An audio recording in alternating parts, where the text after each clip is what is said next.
soldados chegaram numa terça-feira. Você se lembra desse detalhe especial? Era terça-feira, dia de feira. Você estava voltando para casa com sua mãe, carregando vegetais. Era um dia normal, entediante. Então, o caminhão parou. 3 soldados japoneses saltaram. Eles te agarraram. Eles te arrancaram da rua em plena luz do dia. Sua mãe gritou e lutou com tudo o que tinha. Eles a espancaram. Ela caiu. Você viu ela no chão, sangrando e chorando, tentando te alcançar enquanto o caminhão partia.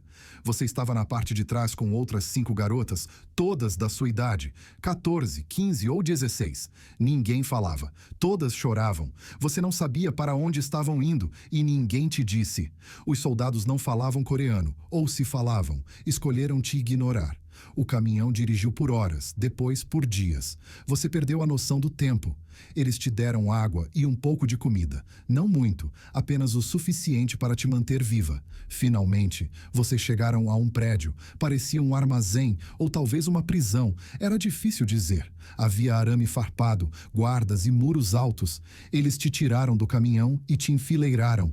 Um oficial passou, inspecionando-as como gado ou animais de fazenda. Ele apontou para você e outras 2 garotas. Essas 3, estação 14. Estação 14. Você ainda não sabia o que isso significava, mas logo descobriria. Eles te levaram para um quarto. Era pequeno, talvez 3 por 3 metros. Havia um tapete no chão e um balde no canto. Era isso.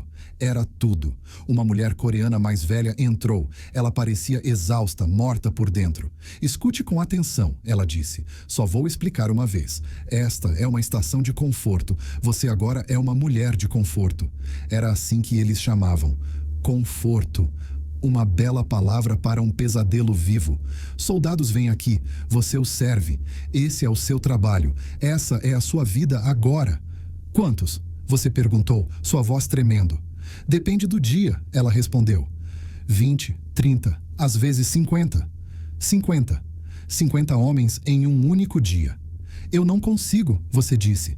Eu não posso fazer isso. Você não teve escolha. Ela estava certa. Você não teve. O primeiro soldado entrou 1 hora depois. Você chorou e implorou, mas ele não se importou. Ele não falava coreano de qualquer forma. Acabou em 5 minutos. Ele saiu e imediatamente depois outro entrou. Então mais um e mais um e mais um. Sem pausas, sem descanso. Eles simplesmente continuavam vindo, um após o outro, sem fim. Depois de 12, você parou de contar. Qual era o sentido? Eles não paravam. Essa era a sua vida agora. No final do dia, você não conseguia andar nem ficar de pé. Tudo doía, tudo sangrava. Você deitou no tapete e olhou para o teto. Amanhã seria a mesma coisa. E no dia seguinte, e no dia seguinte. Essa era a sua vida agora. Isso era tudo o que sua vida um dia seria.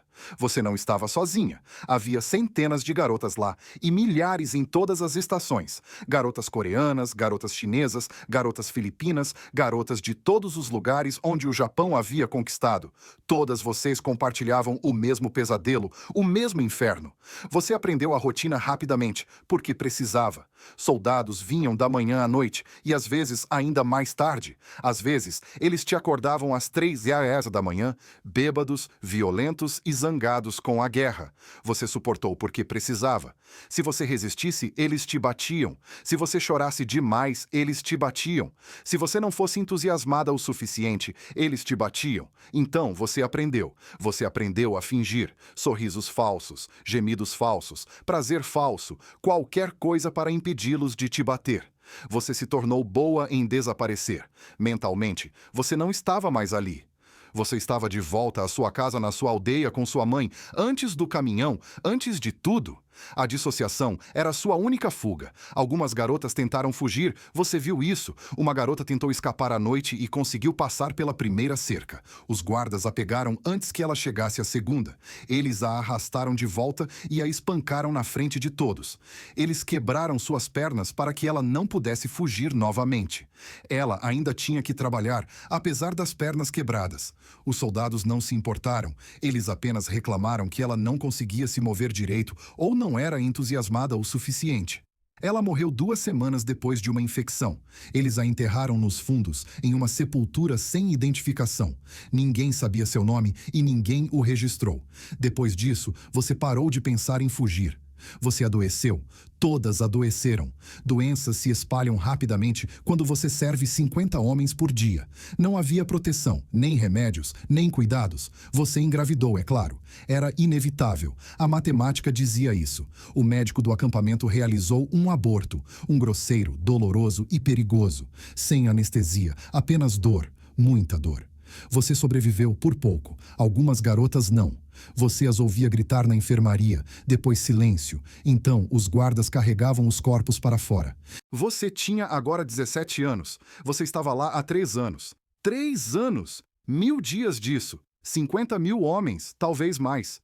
Você parou de contar depois do primeiro mês. Seu corpo estava destruído, marcado por dentro e por fora. Você não podia mais ter filhos. Muitos danos, muitos abortos, muitas infecções. Você tinha 17 anos, mas seu corpo parecia ter 60. A guerra estava chegando ao fim. Você podia perceber por que menos soldados estavam vindo.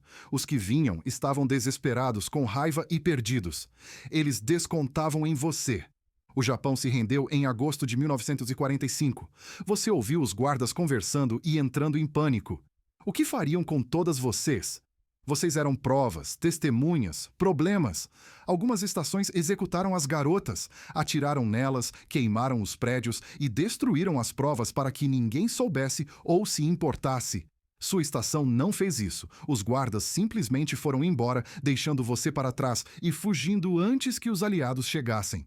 Você estava repentina e inesperadamente livre. Você saiu pelo portão da frente e ninguém te parou.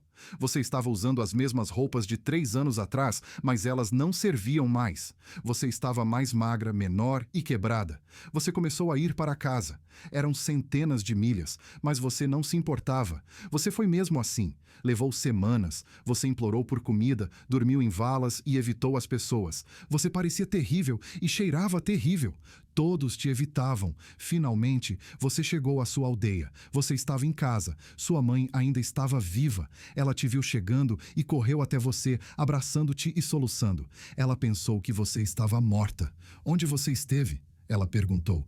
Você não podia dizer a ela. Você não podia.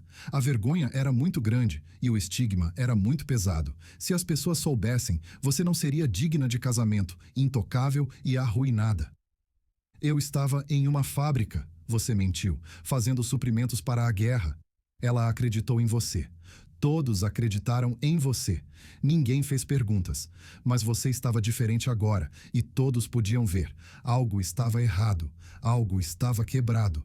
Você não sorria, não ria e não falava muito. Você tinha pesadelos. Toda noite você acordava gritando. Sua mãe perguntava o que havia de errado e você mentia que não se lembrava. Mas você se lembra. Você se lembra de tudo. Cada rosto, cada quarto, cada momento. Você não conseguia esquecer, não conseguia apagar e não conseguia deixar para trás. Você tinha agora 25 anos, 8 anos desde a libertação. Você não havia se casado, você não podia. Seu corpo não funcionava direito e você não podia ter filhos. Que homem a quereria? Você disse às pessoas que não estava interessada em casamento e que estava dedicada a cuidar de sua mãe idosa. Eles aceitaram a velha solteirona. Era melhor que a verdade. Você tinha 30 anos quando sua mãe morreu. Você estava sozinha agora, completamente sozinha. Você pensou em falar, em contar a alguém, em revelar o que havia acontecido. Havia outras mulheres, milhares delas, todas com a mesma história, todas em silêncio. A vergonha era muito grande. O estigma era muito grande. A sociedade te culpava, não o Japão ou os soldados. Eles te culpavam por ser impura, por ter sido usada, por estar arruinada. Então você permaneceu em silêncio, como todas as outras. Milhares de mulheres, todas mudas, todas quebradas, todas esquecidas. Você tinha 50 anos quando finalmente alguém perguntou. Um pesquisador que documentava crimes de guerra, procurando por mulheres de conforto dispostas a falar. Você disse disse não. Você não podia. Depois de 36 anos de silêncio, você não podia quebrá-lo agora. Outras mulheres fizeram isso. Mulheres corajosas. Elas testemunharam e contaram suas histórias publicamente, enfrentando a vergonha e a negação. O Japão disse que elas estavam mentindo, que as estações de conforto não existiam e que tudo era propaganda. As mulheres tinham cicatrizes e registros como prova, mas o Japão não se importou e negou tudo. Você observava das sombras, grata por alguém estar lutando, mas muito quebrada para se juntar a elas. Você tinha 65 anos quando o Japão finalmente admitiu, com declarações vagas sobre incidentes lamentáveis. Não era bem uma desculpa ou um reconhecimento. Era muito pouco, muito tarde. Milhares de mulheres de conforto já estavam mortas. Morreram em silêncio, morreram em vergonha, morreram sem justiça. Você tinha 70 anos quando finalmente contou a alguém. Sua sobrinha, uma jovem, perguntou por que você nunca se casou e por que estava sempre tão triste. Você contou a ela tudo: o caminhão, a estação, os soldados, os 3 anos, tudo. Ela chorou, te abraçou e acreditou em você. Foi a primeira vez em 56 anos que alguém soube e entendeu. Você morreu aos 73 anos, silenciosamente e sozinha em um pequeno apartamento. Ninguém conhecia sua história, exceto sua sobrinha. Não houve compensação do Japão, nem desculpas, nem reconhecimento e nem justiça. Apenas silêncio, dor e memórias que nunca desbotam. 14 anos de idade, roubada da rua, 3 anos de inferno, 56 anos de silêncio. Você sobreviveu, mas nunca viveu de verdade novamente.